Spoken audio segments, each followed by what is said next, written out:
സംസ്ഥാനത്ത് തുടർച്ചയായ രണ്ടാം ദിവസവും സ്വർണ്ണവിലയിൽ ഇടിവ് രേഖപ്പെടുത്തി. ഇന്ന് ഒരു പവന് 720 രൂപ കുറഞ്ഞ് 66,480 രൂപയായി.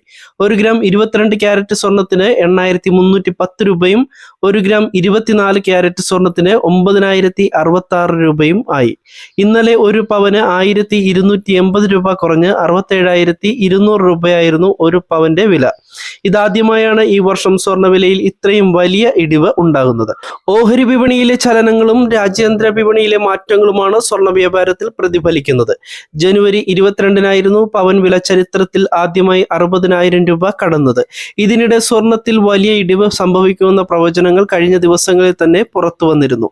അമേരിക്കൻ ധനകാര്യ സ്ഥാപനമായ മോർണിംഗ്സ്റ്ററിലെ മാർക്കറ്റിംഗ് സ്ട്രാറ്റജിസ്റ്റായ ജോൺ മിൽസ് ആണ് സ്വർണത്തിന്റെ വില 38% കുറയുമെന്ന് പ്രവചിച്ചിരിക്കുന്നത്. ഇന്നലെയും ഇന്നുമായി ഒരു പവൻ സ്വർണത്തിൽ കുറഞ്ഞിരിക്കുന്നത് 2,000 രൂപയാണ്.